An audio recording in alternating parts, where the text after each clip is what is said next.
Soon after Burboa Baba finished talking and went back to his seat, several persons got up and suggested names, but the din and noise made it impossible to hear a word. At that moment, Trijata Agori stood up and roared, commanding people to be silent. His voice was thunderous, like the explosion of a bomb. All other voices were drowned in his voice, and there was a sudden silence in his assembly. Trijata Agori was huge and imposing. He had a large body, fierce, bloodshot eyes, and long matted hair divided into 3 plaits. This is what got him the name Trijata. He had a large vermilion mark on his forehead and a tiger skin around his waist. I was seeing Trijata Agori for the first time, but I had heard from several tantrics that he could break a goat into 2 with one stroke of his hand and then suck up all of its blood, and that he could kill a huge buffalo with one blow of his fist. He was said to be very short-tempered and could do anything in anger. He liked to be alone. It was said that he was a great devotee of Bhairava and was matchless in mantra. He said that valuable time was being wasted, and if it was going to be this way, he would rather return to his abode since discussions could solve nothing. He agreed with Burboa Baba that there was nothing impossible on the earth. Therefore, it would be advisable to elect the chairman unanimously. He said that it was also true that masters of all skills were present in the assembly. Therefore, the person selected should be a master of all. He said, I have one name in mind and have strong reasons for suggesting it. I propose Sri Srimali's name for the chairmanship. I have tested this man. He learnt Mrityu Sanjeevani from me. In exchange, I too learnt several sadhanas from him which are not commonly known. I have no doubt that his name will have unanimous approval. There was so much noise and disorder after Trijata's proposal that nothing could be heard. I had been working in the field of Tantra for about 20 years, and apart from cities and villages, I had wandered in the distant Himalayas, but I had never heard Srimali's name. I was surprised to hear it from Trijata. Who was this man of whom I had heard nothing all these days? But the person whose name was proposed by Trijata had to be very special. Many were surprised like me and eager to have a look at Srimali. We wondered what kind of an expert he was who had no prefix to his name like Baba or Swami. Burboa Baba seconded the proposal. He said that he knew Srimaliji personally, although they had not been together much, but from whatever he had seen of him at the Kumbh Mela fair, he was strongly convinced that Srimali would be very suitable as the chairman of the conference. Hardly had Burboa Baba gone back to his seat when Trijata Agori stood up and pulled up by his hand the man sitting next to him. As the man stood up, all eyes turned to him. I could not believe that the man could be such a great sadhaka, tantric or mantric. I could not see anything extraordinary in him from any angle. Neither was his dress bizarre, nor did he have a giant-like body. There was nothing to make me believe that the man was extraordinary. Tall stature, broad forehead, small but sharp eyes, and an expression of self-confidence on his face. He wore dhoti and kurta. His hair was well groomed. He looked more like an ordinary householder than a tantric. When I first saw him, I was surprised that a common householder had been permitted to attend the convention. But when Burbua Baba seconded his name, I was forced to believe that there was something extraordinary about the man. 3 or 4 Aghoris stood up meanwhile and they protested strongly. One of them was particularly fierce looking.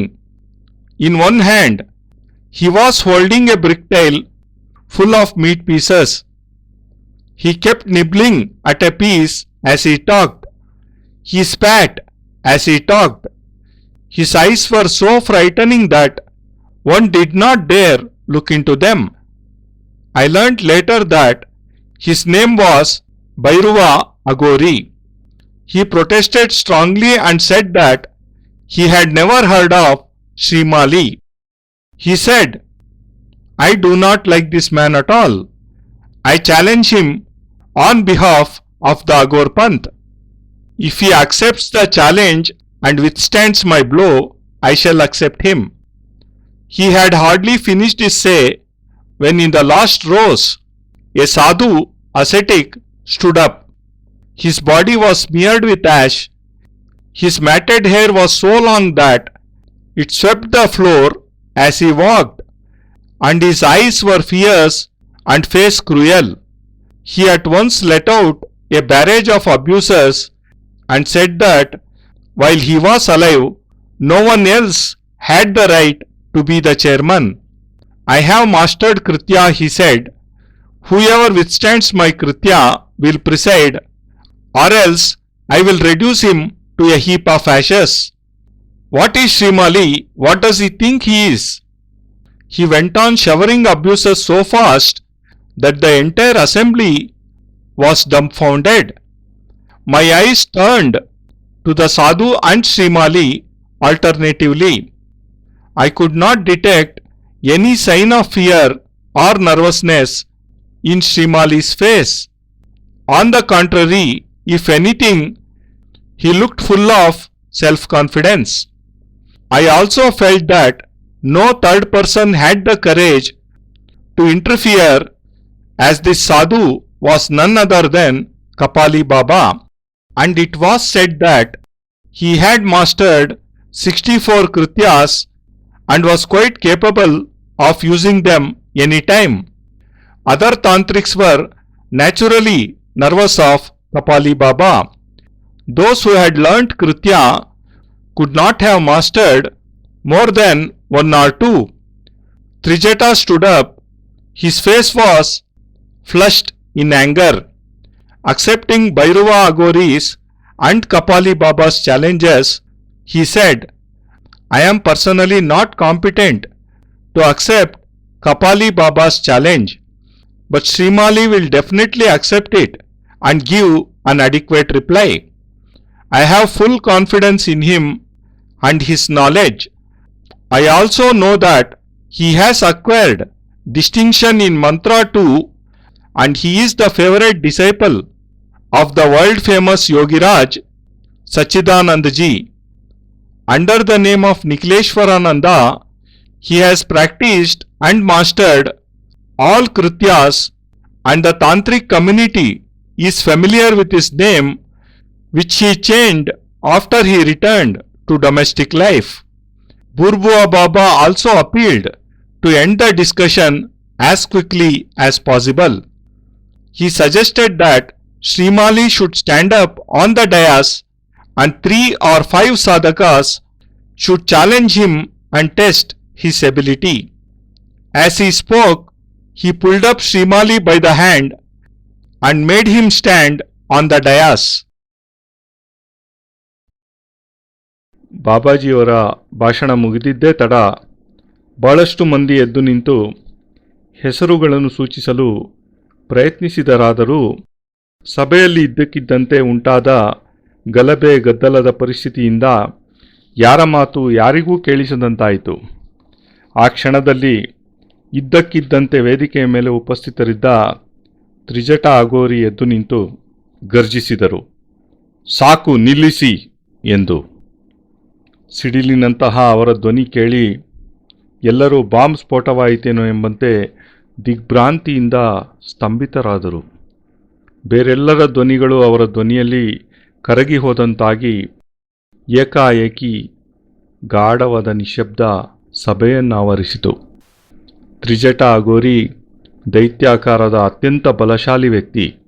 ಅವರು ಭೀಮಕಾಯರಾಗಿದ್ದು ತೀಕ್ಷ್ಣ ರಕ್ತರಂಜಿತ ಕಣ್ಣುಗಳು, ನೀಳವಾದ ನಾರಿನಂತಹ ಕೂದಲನ್ನು 3 ಭಾಗಗಳಾಗಿ ವಿಂಗಡಿಸಿ ಜಡೆಯಂತೆ ಹೆಣೆದಿದ್ದರಿಂದ ಅವರನ್ನು ತ್ರಿಜಟ ಎಂದು ಕರೆಯುತ್ತಿದ್ದರು. ಹಣೆಯಲ್ಲಿ ಸಿಂಧೂರದ ತಿಲಕವನ್ನಿಟ್ಟು ಸೊಂಟಕ್ಕೆ ವ್ಯಾಘ್ರ ಚರ್ಮವನ್ನು ಸುತ್ತಿಕೊಂಡಿದ್ದರು.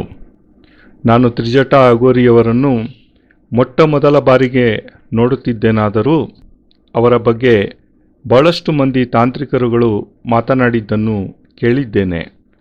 ಅವರು ಆಡೊಂದನ್ನು ಯಾವುದೇ ಆಯುಧವಿಲ್ಲದೆ ತಮ್ಮ ಬರಿಕೈನ ಒಂದೇ ಒಂದು ಏಟಿನಿಂದ ಎರಡಾಗಿ ಸೀಳಿ ಅದರ ರಕ್ತವನ್ನು ಸಂಪೂರ್ಣವಾಗಿ ಹೀರುತ್ತಿದ್ದರೆಂದು ಮತ್ತು ಭಾರೀ ಗಾತ್ರದ ಕಾಡೆಮ್ಮೆಯೊಂದನ್ನು ತಮ್ಮ ಒಂದೇ ಒಂದು ಮುಷ್ಟಿ ಪ್ರಹಾರದಿಂದ ಕೊಲ್ಲುತ್ತಿದ್ದರೆಂದು, ಅದಲ್ಲದೆ ಅವರು ಅತ್ಯಂತ ಶೀಘ್ರ ಕೋಪಿಗಳೆಂದು ಮತ್ತು ಕೋಪದ ಕ್ಷಣದಲ್ಲಿ ಎಂತಹ ಘೋರ ಕೃತ್ಯವನ್ನಾದರೂ ಮಾಡಬಲ್ಲಂಥವರೆಂದು.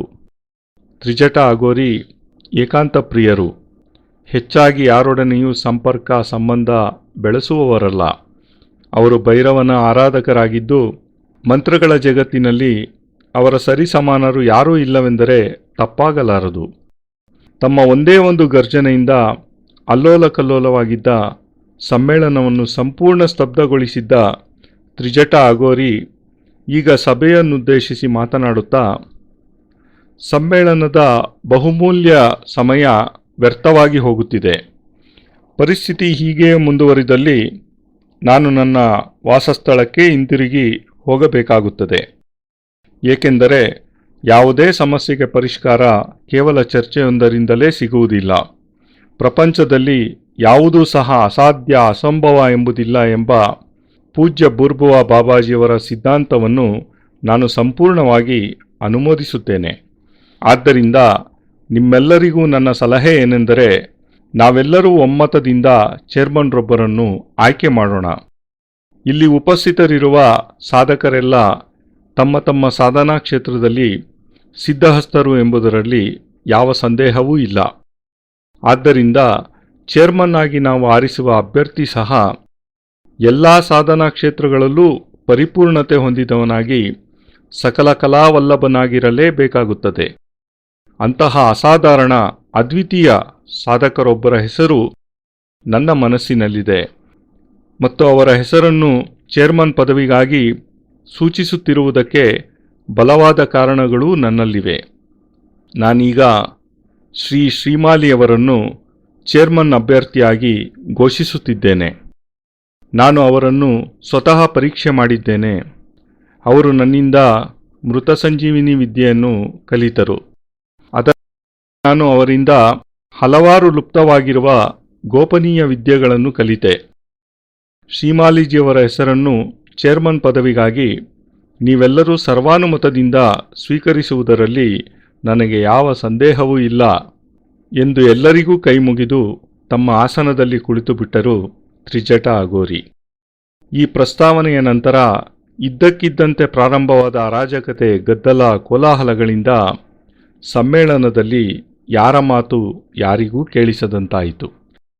ಕಳೆದ 20 ವರ್ಷಗಳ ನನ್ನ ತಂತ್ರ ಜಗತ್ತಿನ ಅನ್ವೇಷಣೆಯಲ್ಲಿ ನಾನು ಹಿಮಾಲಯದ ಸಾಮಾನ್ಯವಾಗಿ ಎಲ್ಲರಿಗೂ ತಿಳಿದಿರುವ ನಗರಗಳು, ಹಳ್ಳಿಗಳು ಮಾತ್ರವಲ್ಲದೆ ಕೇವಲ ಕೆಲವೇ ಮಂದಿ ಅನ್ವೇಷಕರಿಗೆ ತಿಳಿದಿರುವಂತಹ ದುರ್ಗಮ ಅಜ್ಞಾತ ಸ್ಥಳಗಳಲ್ಲೂ ಸಹ ತಂತ್ರ ಸಾಧಕರ ಶೋಧನೆಗಾಗಿ ಅಲೆದಾಡಿದ್ದೇನೆ. ಆದರೆ ನನಗೆ ಎಲ್ಲಿಯೂ ಯಾರಿಂದಲೂ ಸಹ ಶ್ರೀಮಾಲಿಯವರ ಹೆಸರು ಕೇಳಿ ಬಂದಿರಲಿಲ್ಲ. ಮೊಟ್ಟ ಮೊದಲ ಬಾರಿಗೆ ಮೇರು ಶ್ರೇಣಿಯ ತಾಂತ್ರಿಕರಾದ ತ್ರಿಜಟ ಅಘೋರಿಯವರ ಬಾಯಿಂದ ಈ ಹೆಸರನ್ನು ಕೇಳಿ ನಾನು ಆಶ್ಚರ್ಯಚಕಿತನಾದೆ. ಇಷ್ಟು ವರ್ಷಗಳ ನನ್ನ ಸುದೀರ್ಘ ಹುಡುಕಾಟದಲ್ಲಿ ನಾನೆಂದೂ ಕೇಳಿರದಿದ್ದ ಈ ಹೆಸರಿನ ವ್ಯಕ್ತಿ, ಈ ಮಹಾನುಭಾವ ಯಾರಿರಬಹುದು? ತ್ರಿಜಟ ಅಘೋರಿ ತಂತ್ರ ಸಮ್ಮೇಳನದ ಅತ್ಯಂತ ಅಪಾಯಕಾರಿ ಚೇರ್ಮನ್ ಪದವಿಗೆ ಇವರನ್ನು ಅಭ್ಯರ್ಥಿಯಾಗಿ ಘೋಷಿಸುತ್ತಿದ್ದಾರೆಂದ ಮೇಲೆ ಖಂಡಿತವಾಗಿಯೂ ಈ ವ್ಯಕ್ತಿ ಅಸಾಧಾರಣ ಪ್ರತಿಭೆಯುಳ್ಳ ವಿಶಿಷ್ಟ ಸಾಧಕರೇ ಆಗಿರಬೇಕು. ನನ್ನಂತೆಯೇ ಬಹಳಷ್ಟು ಜನ ಆಶ್ಚರ್ಯದಿಂದ ಯಾರಿದು ಶ್ರೀಮಾಲಿ ಎಂದು ಅವರನ್ನು ಕಾಣುವ ತವಕದಲ್ಲಿದ್ದರು. ಅದಲ್ಲದೆ ಇವರೇಕೆ ತಮ್ಮ ಹೆಸರಿನ ಮುಂದೆ ಬಾಬಾ ಅಥವಾ ಸ್ವಾಮೀಜಿ ಎಂದು ಸೇರಿಸಿಲ್ಲ? ಇವರು ಯಾವ ವಿಶಿಷ್ಟ ಸಾಧನೆಯಲ್ಲಿ ನಿಷ್ಣಾತರಾಗಿದ್ದಾರೋ ಎಂಬ ಅಚ್ಚರಿ ಎಲ್ಲರಲ್ಲೂ ಮೂಡಿತು. ಸಮ್ಮೇಳನದ ಪ್ರಧಾನರಾದ ಬೂರ್ಬುವ ಬಾಬಾಜಿಯವರು ತ್ರಿಜಟ ಅಘೋರಿಯವರ ಆಯ್ಕೆಯನ್ನು ತಾವೂ ಸಹ ಸಂಪೂರ್ಣವಾಗಿ ಬೆಂಬಲಿಸುವುದಾಗಿ ಘೋಷಿಸಿದರು. ಅವರು ಶ್ರೀಮಾಲಿಜಿಯವರೊಂದಿಗೆ ನನಗೆ ಹೆಚ್ಚಿನ ಒಡನಾಟ ಇಲ್ಲವಾದರೂ ಸಹ ವೈಯಕ್ತಿಕವಾಗಿ ನನಗೆ ಅವರ ಪರಿಚಯವಿದೆ. ಅದಲ್ಲದೆ ಕುಂಭಮೇಳವೊಂದರಲ್ಲಿ ಅವರ ಶಕ್ತಿ ಸಾಮರ್ಥ್ಯಗಳನ್ನು ಕಂಡ ನಂತರ ಚೇರ್ಮನ್ ಪದವಿಗೆ ಅವರು ಅತ್ಯಂತ ಸೂಕ್ತ ಆಯ್ಕೆ ಎಂಬುದರಲ್ಲಿ ನನಗೆ ಸಂಶಯವೇ ಇಲ್ಲ ಎಂದರು. ತ್ರಿಜಟ ಅಘೋರಿಯವರ ಆಯ್ಕೆಯೇ ತಮ್ಮ ಆಯ್ಕೆಯೆಂದು ಘೋಷಿಸಿದ ಬಾಬಾಜಿಯವರು ವೇದಿಕೆಯಲ್ಲಿದ್ದ ತಮ್ಮ ಜಾಗಕ್ಕೆ ತೆರಳಿ ಆಸೀನರಾಗುತ್ತಿದ್ದಂತೆಯೇ ತ್ರಿಜಟ ಅಘೋರಿ ಎದ್ದು ನಿಂತು ತಮ್ಮ ಪಕ್ಕದಲ್ಲಿ ಕುಳಿತಿದ್ದ ವ್ಯಕ್ತಿಯೊಬ್ಬರ ಕೈ ಹಿಡಿದು ಮೇಲೆಬ್ಬಿಸಿ ತಮ್ಮೊಡನೆ ನಿಲ್ಲಿಸಿಕೊಂಡರು. ಅವರು ಎದ್ದು ನಿಲ್ಲುತ್ತಿದ್ದಂತೆಯೇ ಪ್ರತಿಯೊಬ್ಬರೂ ಮೂಕ ವಿಸ್ಮಿತರಾಗಿ ಬಿಟ್ಟ ಕಂಗಳಿಂದ ಅವರನ್ನೇ ದೃಷ್ಟಿಸಿ ನೋಡತೊಡಗಿದರು. ಆ ಕ್ಷಣದಲ್ಲಿ ಸಂಪೂರ್ಣ ಸಮ್ಮೇಳನದ ಕೇಂದ್ರ ಬಿಂದು ಶ್ರೀಮಾಲಿಯವರಾದರೆಂದರೆ ಅತಿಶಯೋಕ್ತಿ ಆಗಲಾರದು. ಅವರನ್ನು ನೋಡಿದೊಡನೆಯೇ ನನಗಂತೂ ಇವರೊಬ್ಬ ಮಹಾನ್ ಸಾಧಕ, ತಾಂತ್ರಿಕ ಅಥವಾ ಮಾಂತ್ರಿಕರಿರಬಹುದೆಂಬ ನಂಬಿಕೆಯೇ ಏರ್ಪಡಲಿಲ್ಲ. ಏಕೆಂದರೆ ಮೇಲ್ನೋಟಕ್ಕೆ ಅವರಲ್ಲಿ ಯಾವುದೇ ರೀತಿಯ ಅಸಾಧಾರಣತೆ ಅಥವಾ ವೈಶಿಷ್ಟ್ಯ ಕಂಡುಬರುತ್ತಿರಲಿಲ್ಲ. ಅವರು ಧರಿಸಿದ್ದ ಉಡುಪು ವಿಲಕ್ಷಣವಾಗಿರಲಿಲ್ಲ ಮತ್ತು ಅವರು ದೈತ್ಯಾಕಾರದ ಶರೀರವನ್ನೂ ಹೊಂದಿರಲಿಲ್ಲ.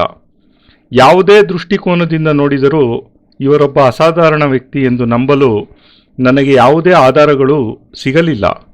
ಶ್ರೀಮಾಲಿಯವರದು ಎತ್ತರದ ನಿಲುವು, ಅಗಲವಾದ ಹಣೆ, ಚಿಕ್ಕದಾದರೂ ತೀಕ್ಷ್ಣವಾದ ಕಣ್ಣುಗಳು, ಆತ್ಮವಿಶ್ವಾಸವನ್ನು ಹೊರಸೂಸುವ ಮುಖಭಾವ, ಧೋತಿ ಮತ್ತು ಕುರ್ತಾ ಧರಿಸಿದ್ದು ತಲೆಗೂದಲನ್ನು ಅಚ್ಚುಕಟ್ಟಾಗಿ ಬಾಚಿದ್ದಾರೆ. ಅವರೊಬ್ಬ ಸಾಮಾನ್ಯ ಗೃಹಸ್ಥರಂತೆ ಕಾಣುತ್ತಾರೆಯೇ ಹೊರತು ಅವರನ್ನು ತಾಂತ್ರಿಕರೆಂದು ಊಹಿಸಲೂ ಸಹ ಯಾರಿಂದಲೂ ಸಾಧ್ಯವಾಗುವುದಿಲ್ಲ. ಸಮ್ಮೇಳನ ಪ್ರಾರಂಭವಾಗುವುದಕ್ಕೆ ಮೊದಲು ಒಮ್ಮೆ ನಾನು ಅವರನ್ನು ನೋಡಿದ್ದಾಗ ಸಾಮಾನ್ಯ ಗೃಹಸ್ಥನೊಬ್ಬನಿಗೆ ತಂತ್ರ ಸಮ್ಮೇಳನದಲ್ಲಿ ಭಾಗವಹಿಸಲು ಯಾರು ಅನುಮತಿ ನೀಡಿದರು ಎಂದು ಆಶ್ಚರ್ಯಪಟ್ಟಿದ್ದೆ. ಆದರೆ ಯಾವಾಗ ಬೂರ್ಬುವ ಬಾಬಾಜಿಯವರು ತಾವೂ ಸಹ ತ್ರಿಜಟ ಅಘೋರಿಯ ಅಭ್ಯರ್ಥಿ ಶ್ರೀಮಾಲಿಯವರೇ ಚೇರ್ಮನ್ನರಾಗಲು ಅರ್ಹ ವ್ಯಕ್ತಿ ಎಂದು ಘೋಷಿಸಿದರೋ ಆಗ ಖಂಡಿತವಾಗಿಯೂ ಈ ವ್ಯಕ್ತಿಯಲ್ಲಿ ಅಸಾಧಾರಣವಾದ ಪ್ರತಿಭೆ, ಸಾಮರ್ಥ್ಯಗಳು ಇವೆ ಎಂದು ನಾನು ನಂಬುವಂತಾಯಿತು. ಈ ಮಧ್ಯದಲ್ಲಿ 3-4 ಅಘೋರಿಗಳು ಎದ್ದು ನಿಂತು ತೀವ್ರವಾಗಿ ಪ್ರತಿಭಟಿಸತೊಡಗಿದರು. ಅವರಲ್ಲೊಬ್ಬರಂತೂ ಅತ್ಯಂತ ಕ್ರೂರ, ಭಯಾನಕವಾಗಿ ಕಾಣುತ್ತಿದ್ದರು. ಅವರ ಕೈಯಲ್ಲಿ ಹಂಚಿನ ತಟ್ಟೆ ಇದ್ದು ಅದರ ತುಂಬ ಮಾಂಸದ ತುಣುಕುಗಳಿದ್ದವು. ಮಾಂಸದ ತುಣುಕೊಂದನ್ನು ಬಾಯಲ್ಲಿ ಅಗಿಯುತ್ತಾ ಮಾತನಾಡುವಾಗ ಅವರ ಬಾಯಿಂದ ಎಂಜಲು ಸುತ್ತಮುತ್ತ ಎಲ್ಲೆಡೆ ಸಿಡಿಯುತ್ತಿತ್ತು. ಕ್ರೌರ್ಯದಿಂದ ತುಂಬಿದ್ದ ಅವರ ಕಣ್ಣುಗಳು ಅದೆಷ್ಟು ಭೀಕರವಾಗಿದ್ದವೆಂದರೆ ಯಾರೂ ಸಹ ಅವರನ್ನು ದೃಷ್ಟಿಸಿ ನೋಡುವ ದುಸ್ಸಾಹಸಕ್ಕೆ ಪ್ರಯತ್ನಿಸುವುದಕ್ಕೂ ಹೆದರುತ್ತಿದ್ದರು. ಅವರ ಹೆಸರು ಭೈರವ ಅಘೋರಿ ಎಂದು ಮುಂದಿನ ದಿನಗಳಲ್ಲಿ ನಾನು ತಿಳಿಯುವಂತಾಯಿತು. ಅವರು ತೀವ್ರವಾಗಿ ಪ್ರತಿಭಟಿಸುತ್ತಾ, ಶ್ರೀಮಾಲಿ ಎಂಬ ಹೆಸರನ್ನೇ ನಾನಿದುವರೆಗೂ ಎಲ್ಲಿಯೂ ಯಾರಿಂದಲೂ ಕೇಳಿಯೇ ಇಲ್ಲ. ಹಾಗಿರುವಾಗ ಅವರು ಸಮ್ಮೇಳನದ ಚೇರ್ಮನ್ ಆಗುವುದು ನನಗೆ ಇಷ್ಟವಿಲ್ಲ. ಆದ್ದರಿಂದ ಅಘೋರ ಪಂಥದ ಪರವಾಗಿ ನಾನವರಿಗೆ ಸವಾಲು ಹಾಕುತ್ತಿದ್ದೇನೆ. ಅವರು ಅದನ್ನು ಸ್ವೀಕರಿಸಿ ನಾನು ಕೊಡುವ ಏಟನ್ನು ಎದುರಿಸಿ ನಿಲ್ಲಬಲ್ಲಂಥ ಸಾಮರ್ಥ್ಯವುಳ್ಳವರಾಗಿದ್ದರೆ ಮಾತ್ರ ನಾನವರನ್ನು ಚೇರ್ಮನ್ ಎಂದು ಸ್ವೀಕರಿಸಲು ಸಿದ್ಧನಿದ್ದೇನೆ ಎಂದರು. ಅವರು ತಮ್ಮ ಮಾತನ್ನು ಮುಗಿಸುತ್ತಿರುವಾಗಲೇ ಸಭಾಂಗಣದ ಕೊನೆಯ ಸಾಲಿನಲ್ಲಿ ಕುಳಿತಿದ್ದ ಸಾಧುವೊಬ್ಬರು ದಿಗ್ಗನೆ ಎದ್ದು ನಿಂತರು. ಅವರು ತಮ್ಮ ಶರೀರಕ್ಕೆಲ್ಲ ಬೂದಿ ಬಳಿದುಕೊಂಡಿದ್ದರು.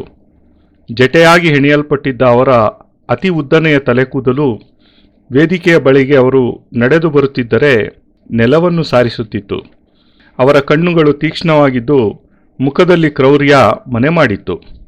ವೇದಿಕೆ ಸಮೀಪಿಸುತ್ತಿದ್ದಂತೆಯೇ ಏಕಾಏಕಿ ಬೈಗಳ ಸುರಿಮಳೆ ಸುರಿಸುತ್ತಾ, ನಾನು ಬದುಕಿರುವಾಗ ಯಾರಿಗೂ ಸಹ ಸಮ್ಮೇಳನದ ಚೇರ್ಮನ್ ಆಗುವ ಅಧಿಕಾರವಿಲ್ಲ. ಕೃತ್ಯ ಪ್ರಯೋಗ ನನ್ನ ಅಧೀನದಲ್ಲಿರುವುದರಿಂದ ಅದನ್ನೆದುರಿಸಿ ನಿಲ್ಲುವ ಸಾಮರ್ಥ್ಯ ಎದೆಗಾರಿಕೆ ಇದ್ದವರು ಮಾತ್ರವೇ ಚೇರ್ಮನ್ ಆಗಬಹುದು. ಇಲ್ಲದವರನ್ನು ಜೀವಂತ ಉಳಿಸುವುದಿಲ್ಲ. ಅವರು ಸುಟ್ಟು ಬೂದಿಯ ರಾಶಿಯಾಗಿ ಇಲ್ಲಿ ಬೀಳುತ್ತಾರೆ. ಯಾರವನು ಶ್ರೀಮಾಲಿ? ತನ್ನನ್ನು ತಾನು ಏನೆಂದು ತಿಳಿದಿದ್ದಾನೆ ಎಂದು ವಿರೋಧಿಸುತ್ತಾ ಮತ್ತೊಮ್ಮೆ ಅತ್ಯಂತ ವೇಗದಿಂದ ಅವಾಚ್ಯ ಶಬ್ದಗಳ ಮಹಾಪ್ರವಾಹವನ್ನೇ ಸಭೆಯಲ್ಲಿ ಹರಿಸಿಬಿಟ್ಟರು. ಯಾರಿಗೂ ಏನೂ ಮಾತನಾಡಲು ದಿಕ್ಕೇ ತೋಚದಂತಾಗಿ ಸಂಪೂರ್ಣವಾಗಿ ಸಭೆ ಸ್ತಬ್ಧವಾಯಿತು. ನಾನೀಗ ಸಾಧು ಮತ್ತು ಶ್ರೀಮಾಲಿಯವರಿಬ್ಬರನ್ನೂ ಸೂಕ್ಷ್ಮವಾಗಿ ಗಮನಿಸತೊಡಗಿದೆ. ಶ್ರೀಮಾಲಿಜಿಯವರ ಮುಖದಲ್ಲಿ ಯಾವುದೇ ರೀತಿಯ ಭಯ, ಕಳವಳ ನನಗೆ ಕಾಣಲಿಲ್ಲ. ಅದರ ಬದಲಾಗಿ ಈ ಮೊದಲಿಗಿಂತ ಹೆಚ್ಚಿನ ಆತ್ಮವಿಶ್ವಾಸ ಹಾಗೂ ದೃಢತೆ ಅವರಲ್ಲಿ ಮೂಡಿರುವುದನ್ನು ಕಂಡು ನಾನು ಚಕಿತನಾದೆ. ಸಾಧು ಹಾಗೂ ಶ್ರೀಮಾಲಿಜಿಯವರ ನಡುವೆ ಶುರುವಾದ ಈ ಮಹಾಸಂಗ್ರಾಮದಲ್ಲಿ ಮೂರನೆಯ ವ್ಯಕ್ತಿಯಾಗಿ ಹಸ್ತಕ್ಷೇಪ ಮಾಡುವ ದುಸ್ಸಾಹಸ, ಧೈರ್ಯ ಸಭೆಯಲ್ಲಿ ಉಪಸ್ಥಿತರಿದ್ದ ಯಾರಿಗೂ ಇರಲಿಲ್ಲ. ಏಕೆಂದರೆ ಆ ಸಾಧುಗಳು 64 ಕೃತ್ಯ ಪ್ರಯೋಗಗಳನ್ನು ತಮ್ಮ ಅಧೀನದಲ್ಲಿಟ್ಟುಕೊಂಡು ಯಾವುದೇ ಕ್ಷಣದಲ್ಲಾದರೂ ಪ್ರಯೋಗಿಸಬಲ್ಲ ಸಾಮರ್ಥ್ಯವುಳ್ಳ ಮಹಾತಾಂತ್ರಿಕ ಕಪಾಲಿ ಬಾಬಾರವರು.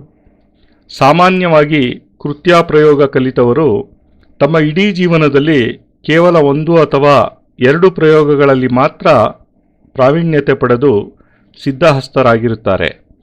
ಹೀಗಿರುವಾಗ ಕಪಾಲಿ ಬಾಬಾರಂತಹ ಮಹಾ ಸಾಮರ್ಥ್ಯಶಾಲಿಯ ವಿಷಯದಲ್ಲಿ ಬಹಳಷ್ಟು ಮಂದಿ ತಾಂತ್ರಿಕರುಗಳು ಭಯಭೀತರಾಗಿರುವುದು ಸಹಜವೇ. ಇದುವರೆಗೂ ಸ್ತಬ್ಧವಾಗಿದ್ದ ಸಭೆಯಲ್ಲಿ ಇದ್ದಕ್ಕಿದ್ದಂತೆ ಎದ್ದು ನಿಂತರು ತ್ರಿಜಟ ಅಘೋರಿ. ಅವರ ಮುಖಮಂಡಲ ಕೋಪದ ಆವೇಗದಿಂದ ಕೆಂಪೇರಿತ್ತು. ಭೈರವ ಅಘೋರಿ ಮತ್ತು ಕಪಾಲಿ ಬಾಬಾರವರು ಶ್ರೀಮಾಲಿಜಿಯವರಿಗೆ ಕೃತ್ಯ ಪ್ರಯೋಗದ ಸವಾಲೊಡ್ಡಿರುವುದನ್ನು ಕುರಿತು, ನಾನು ಸ್ವತಃ ಕಪಾಲಿ ಬಾಬಾರವರ ಕೃತ್ಯ ಪ್ರಯೋಗದ ಸವಾಲನ್ನು ಸ್ವೀಕರಿಸಲು ಸಮರ್ಥನಲ್ಲವೆಂದು ಒಪ್ಪಿಕೊಳ್ಳುತ್ತೇನೆ. ಆದರೆ ಶ್ರೀಮಾಲಿಜಿಯವರ ಅಗಾಧ ಜ್ಞಾನ ಹಾಗೂ ಅಸಾಮಾನ್ಯ ಶಕ್ತಿ ಸಾಮರ್ಥ್ಯಗಳ ಬಗ್ಗೆ ನನಗೆ ಅಚಲವಾದ ನಂಬಿಕೆ ಮತ್ತು ಸಂಪೂರ್ಣ ವಿಶ್ವಾಸವಿದೆ. ಅವರು ಖಂಡಿತವಾಗಿಯೂ ಕಪಾಲಿ ಬಾಬಾರ ಸವಾಲನ್ನು ಸ್ವೀಕರಿಸುವುದಷ್ಟೇ ಅಲ್ಲದೆ ಅದಕ್ಕೆ ತಕ್ಕ ಪ್ರತ್ಯುತ್ತರವನ್ನು ಕೊಟ್ಟೇ ಕೊಡುತ್ತಾರೆ. ಮಂತ್ರ ಜಗತ್ತಿನಲ್ಲಿಯೂ ಸಹ ಶ್ರೀಮಾಲಿಜಿಯವರು ಅತ್ಯಂತ ಗೌರವವನ್ನು, ಕೀರ್ತಿಯನ್ನು ಸಂಪಾದಿಸಿದ್ದಾರೆಂದು ನಾನು ಬಲ್ಲೆ.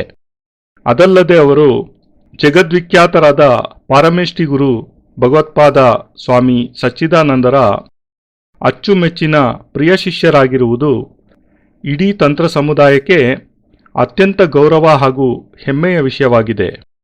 ನಿಖಿಲೇಶ್ವರಾನಂದ ಎಂಬ ಹೆಸರಿನಲ್ಲಿ ಸಮಸ್ತ ಕೃತ್ಯ ಪ್ರಯೋಗಗಳನ್ನೂ ಸಾಧನೆ ಮಾಡಿ ಸ್ವಾಧೀನಪಡಿಸಿಕೊಂಡ ನಂತರವೇ ತಮ್ಮ ಪೂಜ್ಯ ಗುರುದೇವರ ಆಜ್ಞೆಗೆ ತಲೆಬಾಗಿ ಗೃಹಸ್ಥಾಶ್ರಮಕ್ಕೆ ಹಿಂತಿರುಗಿ ಶ್ರೀಮಾಲಿ ಎಂಬ ಹೆಸರಿನಿಂದ ಗುರುಕಾರ್ಯವಾದ ಮಂತ್ರ, ಯಂತ್ರ, ತಂತ್ರಗಳ ಪ್ರಚಾರ ಮಾಡುವ ಸಲುವಾಗಿ ಸಾಮಾನ್ಯ ಗೃಹಸ್ಥನಂತೆ ಜನಗಳ ನಡುವೆ ಬೆರೆತು ಹೋಗಿದ್ದಾರೆ ಎಂದು ಶ್ರೀಮಾಲಿಜಿಯವರ ವಾಸ್ತವಿಕ ಸ್ವರೂಪವನ್ನು ಸಭೆಗೆ ಸ್ಪಷ್ಟಪಡಿಸಿದ ನಂತರ ತಮ್ಮ ಜಾಗಕ್ಕೆ ಹೋಗಿ ಆಸೀನರಾದರು ತ್ರಿಜಟ ಅಘೋರಿ. ಬುರ್ಬುವ ಬಾಬಾಜಿಯವರು ವೇದಿಕೆಯ ಮೇಲೆ ಬಂದು, ಇನ್ನೂ ಚರ್ಚೆ ಮಾಡುವುದರಿಂದ ಯಾವುದೇ ಪ್ರಯೋಜನವಿಲ್ಲ. ಆದ್ದರಿಂದ ಯಾರು ಶಕ್ತಿಶಾಲಿಗಳು ಎಂಬ ಪರೀಕ್ಷೆ ನಡೆಸಿಯೇ ಬಿಡೋಣ. ಶ್ರೀಮಾಲಿಜಿಯವರು ವೇದಿಕೆಯ ಮೇಲೆ ಬಂದು ನಿಲ್ಲಲಿ. ಅವರ ಮುಂದೆ 3 ಅಥವಾ 5 ಮಂದಿ ಸಾಧಕರು ನಿಂತು ಅವರ ಮೇಲೆ ಪ್ರಯೋಗ ಮಾಡಿ ಅವರ ಶಕ್ತಿ ಸಾಮರ್ಥ್ಯಗಳನ್ನು ತಾವೇ ಸ್ವತಃ ನಿರ್ಧರಿಸಲಿ ಎಂದು ಹೇಳುತ್ತಲೇ ಶ್ರೀಮಾಲಿಜಿಯವರನ್ನು ಆಸನದಿಂದೆಬ್ಬಿಸಿ ಕರೆತಂದು ವೇದಿಕೆಯ ಮೇಲೆ ನಿಲ್ಲಿಸಿಬಿಟ್ಟರು.